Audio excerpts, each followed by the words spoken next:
Hey everyone, it's Michael GoosebumpsFan. Today I'm going to be talking about a thing like Goosebumps. This one I'm really excited to talk about. I have a couple of things to mention with it. Today I went into Barnes & Noble after I got my groceries. It's probably stupid, probably reckless to do that because you always get caught up looking at many different things and your groceries can get de-thawed if you have any frozen food, which I did. It's kind of irresponsible. But anyway, I didn't die. I went into Barnes & Noble to get a hardcover copy of Scary Stories to Tell in the Dark, which... yeah, this is all three books in one.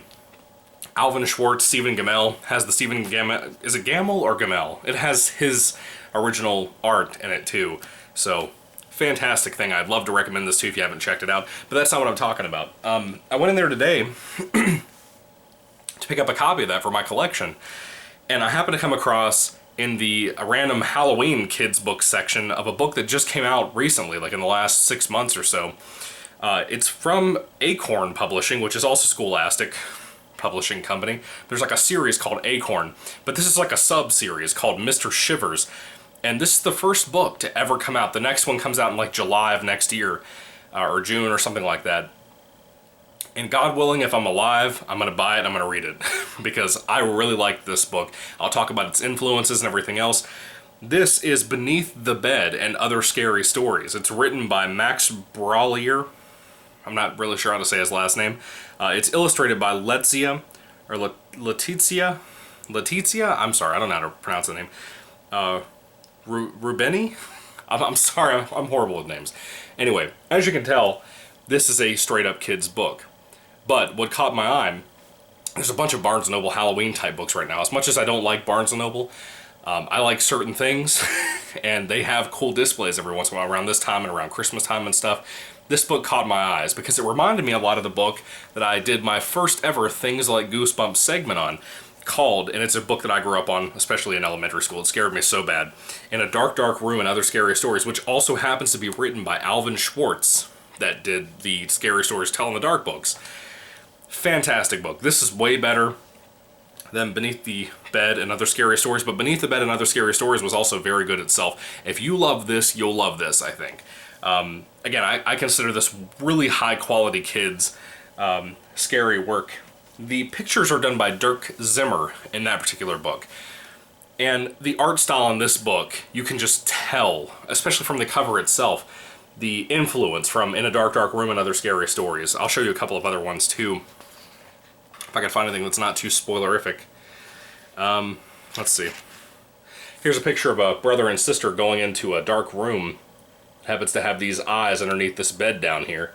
The art is very influenced from like a Tim Burton Coraline type thing. But, you know, Neil Gaiman's book. I really like this. It's 5 short stories. I had a blast reading it. I read it in like 10 minutes, not even that. Of course, the wording on the page is very big, honestly. And the stories are really fun. I actually thought some of the twists were cool. They're not kind of like In a Dark, Dark Room and Other Scary Stories where you have more of urban legend type things being retold to children. It's not really so much that as far as I know. I really like these stories. Basically, there's one called Beneath the Bed that starts the book up. And Beneath the Bed is essentially about a couple of kids, a boy and a girl actually, that are brother and sister, being dared to go into a haunted house. And they go in, the sister goes just to try to comfort the brother. And they're supposed to go into the house and visit every single room in the house. And once they do that, they win the dare. And when they go through there may or may not be something in the house. They don't really know, but it's an old, decrepit, abandoned type house, and it's creepy. The artwork works really well, in my opinion. A Hair Down to My Stomach is the second story in this 5-story book. That was a really sick one. I mean, really sick. I do not recommend this to people. I mean, logically, the story doesn't make any sense by the time the plot twist happens, which all of these are usually stories that have a really good twist at the end, kind of like Goosebumps, kind of like In a Dark, Dark Room and Other Scary Stories. I love that about it. I think it works tremendously well. I thought that I was just going to get a repeat of like things like The Hook and stuff for kids, but that wasn't the case. It wasn't like a repeat of Sleepy Hollow or anything like that. But A Hair Down to My Stomach was actually a short story that really surprised me. Essentially, a little girl wakes up one day, and she happens to like feel this weird, twisty, scratchy thing in her throat, and she happens to look, and there's a hair in her throat, right? She goes to the doctor and everything. The doctor's telling her there's a hair in her throat, and they can't figure out why it's there or how it's there.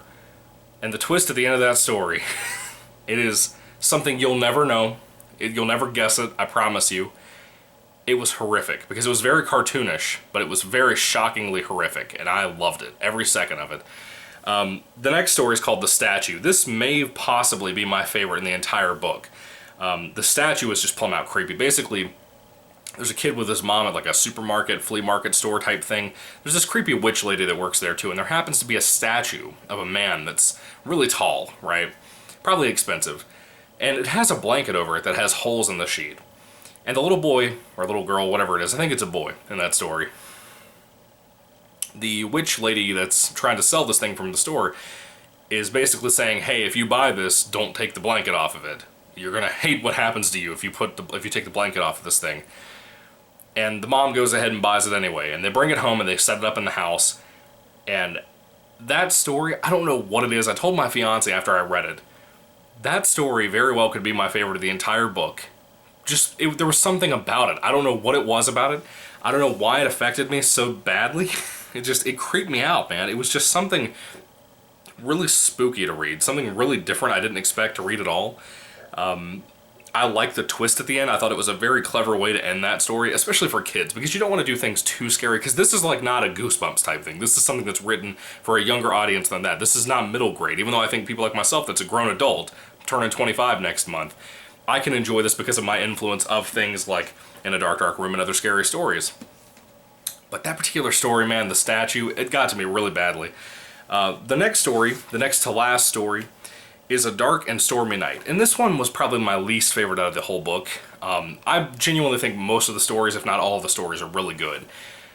This one is not the greatest. It's not really bad per se, but it's not really great. I think the lack of a real finale is really what makes this lack, I guess, and really being good.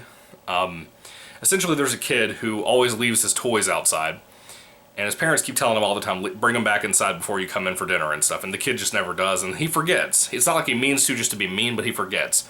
Like, his little teddy bear will get attacked like by a squirrel or a raccoon or something, and he'll lose an eye and stuff. Or you'll have like his little toy robot that'll be out in the rain and it'll get soaked and rusted, basically. And it's kind of like this bizarre twist on Toy Story, you know, a little bit, kinda. It's not my favorite. It's okay. Now, the last story in here I actually really liked. I didn't expect it to end the way it did. It really kind of took me by surprise, honestly. I think this story could probably creep kids out tremendously.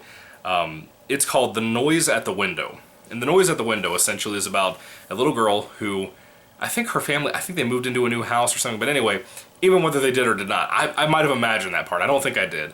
But the house that they're living in, the little girl starts hearing scratches on the window from outside, right?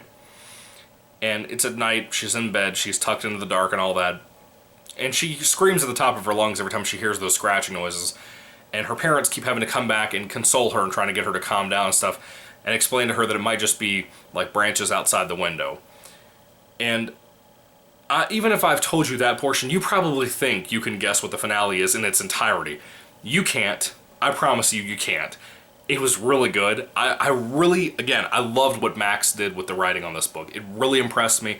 I'm somebody who's trying to write children's horror too, but not for like a children this age. Like, I'm trying to do scary stories to tell in the dark, which Alvin Schwartz is probably my biggest influence on me as a writer. As much as I read R.L. Stine, as much as my whole channel's focused around R.L. Stine, I love Alvin Schwartz books. The guy's whole interest in urban legend and folklore stuff is what compels me to write what I write. So I'm aiming my guns more towards that genre in general. But this book was totally up my alley. I really liked it. Again, I really love the illustrations by Leticia. I hate trying to say people's names when I can't pronounce them. I'm just bad at names in general. I can't remember names half the time when I meet people in real life. But anyway, fantastic illustrations, fantastic writing for the most part. Again, it's very basic for kids.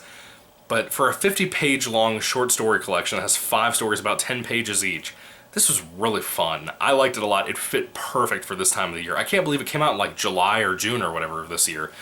I had a blast reading it right now in the fall time, right in the middle of October. This was great. This was such a really good twist for me as somebody who's a big fan of In a Dark, Dark Room.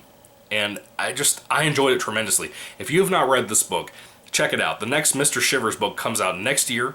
Like I said, like July or June, somewhere in there. I think it's like July 7th or something, 2020. I'm really stoked for it. I think it's going to be a really good treat. I'm curious to see whether it'll be any longer. I don't think it probably will be, but I'm really stoked, man. I want this author and this illustrator to put out more and more work together because this is going to be awesome. Anyway, what are your thoughts on Beneath the Bed and Other Scary Stories? Put your thoughts and comments down in the comment section down below. I would love to hear what you guys have to say about this book, and as well as the other two Alvin Schwartz books, or the collection and the book In a Dark, Dark Room that I talked about. Put all your thoughts down below. Thank you for watching, guys. If I had to rate Beneath the Bed, I cannot get the title right. I keep trying to say Underneath the Bed, like the first story. If I had to rate Beneath the Bed and Other Scary Stories on a 5-star basis, even though that one story is kind of lacking, I would give this a 4 out of 5, like a really high 4 out of 5. It's almost a 5 for me. This is really good. It's really a surprise, honestly. There's some other like Halloween-y type things in that little display I saw at Barnes & Noble that I might try to pick up sometime, and I don't know if I'll be able to read them this year for Halloween, but they could be good, creepier books to read at some point. I'm really impressed with this. I'm really excited about this. I want to talk about it more, and I hope you guys will check it out if you get a chance. Anyway, thank you for watching. God bless you today, and goodbye.